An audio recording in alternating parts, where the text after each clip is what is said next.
আমার জীবনের ৪১টা দিন মৃত্যুর আগ পর্যন্ত আমার মনে থাকবো। প্রথমবার যখন আমার হাজব্যান্ড বিদেশে যায়, কানের দুল, গলার চেন বিক্রি করি, কৃষি ব্যাংকেতে ৩ লক্ষ টাকা লোন নেই। তারপর আমাদের আত্মীয় স্বজন কিছু ছিল, ওনাদের কাছ থেকে কিছু টাকা ধার করে আমার হাজব্যান্ডে বিদেশে পাঠাই। নেওয়ার সময় বলেছিল ওনারা আমাদেরকে ১ থেকে ১২০০ টাকা রেল দিব ওই দেশে। এই কথা বলে ওনাকে আমরা প্রবাসে নিয়ে পাঠাই। যখন আমাদের কাছ থেকে কন্ট্যাক্ট হয় সেগুলো ওখানে যাওয়ার পরে বাস্তবে কোনো মিল নেই। ওনাকে স্যালারি দেয় ৬০০ টাকা, কাজের চাপ বেশি, কথা কাজে কোনো মিল নেই। যখন উনি ৬০০ টাকা পায়, ওই জায়গায় ওনার খরচ হয়ে যায়। বাংলাদেশে কি পাঠাবে, উনি ওখানে টেনশনে পড়ে যায়। আমি যে ৬০০ টাকা পাই, আমি কি খাবো, আমার পরিবারের কি পাঠাবো, কিভাবে এই ঋণ শোধ করবো। তখন আমি আমার বাচ্চাদেরকে অনেক কষ্টে ছিলাম। আমার 2টা বাচ্চা ছিল। মনে করেন ওই যে ডাল ভাতে জোগাড় করতে পারতাম, যে ভালো মন্দ বাচ্চাদেরকে খাবো, সেটা পারি নাই। তখন আমার বাচ্চারা বলতো, তো আমার কষ্ট হতো, বলতো আম্মু ওর তো আব্বু বিদেশ থাকে, ওরা তো ভালো মন্দ খায়, তো আমার আব্বু তো বিদেশ থাকে, তাহলে আমরা কেন পাবো না খাবার ভালো। তোমাদের সান্ত্বনা দাম, তুমি দোয়া করো, তোমার আব্বু গেছে কর্ম করে টাকা পাঠাবে, তখন তোমাদেরকে আমি ভালো খাবার দিব। কিন্তু সান্ত্বনা ছিল সব মিথ্যে ভরসা।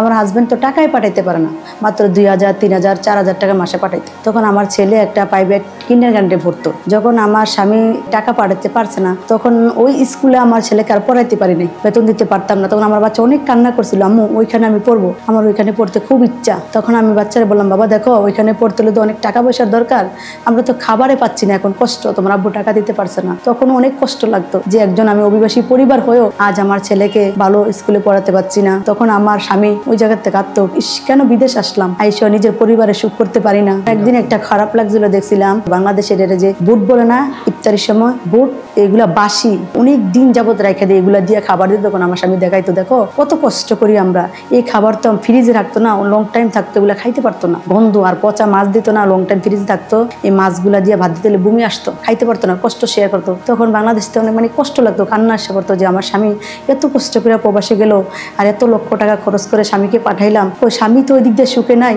আমরাও সুখে নাই, আরো কষ্টটা বেড়ে গেছে। তখন ভাবতাম, ধর এই ৪,৫০,০০০ টাকা যদি বাংলাদেশে খরচ করতাম, তাহলে সুখে থাকতাম, স্বামীরও কাছে পাইতাম, সন্তানও বাবাকে পাইতো।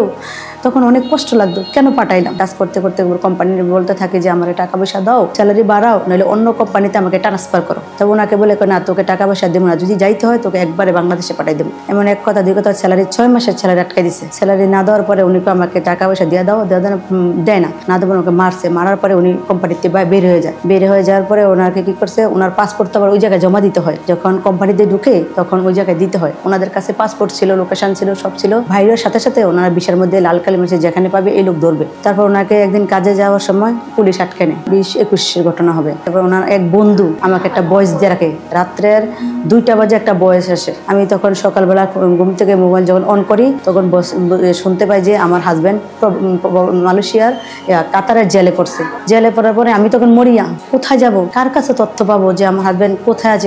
পাগল পাড়া। ওই সময়টা আমি সকালবেলা ঘুম থেকে উঠছিলাম।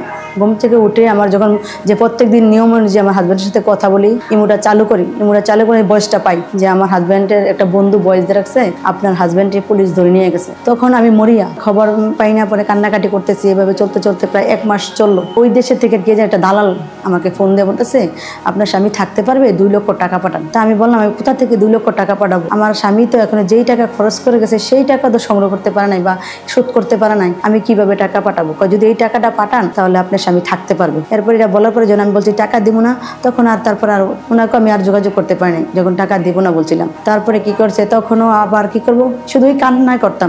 আমাদের ওই সময়টা একটা অভিবাসী পরিবারে জানে যে তার স্বামী যখন বিদেশে কোনো ক্ষতিগ্রস্ত বা কোনো বিপদের মুখী নয়, ওই সময় অভিবাসী পরিবার যে কষ্ট, একমাত্র অভিবাসী পরিবার ছাড়া কেউ জানবে না। ওই সময় তারা খালি এতটুকু বলতো, আল্লাহরে ডাকো, নামাজ পড়ো, কিন্তু কারো সহযোগিতা পাইনি যে আমরা খবর নেই কোথায় আছে বা 10 টাকা পরিবারটার দেয়, কেউ আগে আসে নাই। ওই বিপদের সময় সবাই পিছিয়ে গেছে, মনে করেছে যদি ওর স্বামী তো জেলে পড়ছে, যদি টাকা পয়সা চায় বা ওই পরিবারে যদি কোনো সহযোগিতা হয়, তার জন্য যারা কাছের মানুষ ছিল তারও পিছিয়ে গেছে। তখন তো খাইতে ইচ্ছা করতো না, একবেলা খাইলে আর 3 বেলা খাইতে ইচ্ছা করতো না। আমার স্বামী যখন জেলে ঢুকানোর পর তখন ছিল ভয়াবহ করোনা। একটা রুমের ভিতরে মনে করেন 50 থেকে 60 জন লোক ছিল, ঘুমাইতে পারতো না, ওর যে কষ্ট। তখন উনি মনে করছিল ওখানে ওনার জীবন শেষ, না জানি আমি আর পরিবারের কাছে আসতে পারবো, না জানি আমার সন্তান সন্তানের কাছে আসতে হবে, তখন মনে করেছিলাম আমার জীবন শেষ। যেদিনকার জেলখানা থেকে বের হবে সেদিনকে রাত্রে অন্যজনের মাধ্যমে একটা ভয়েস দিছে আমি বাংলাদেশে আসতেছি। তখন উনি যখন বাংলাদেশে আসবো,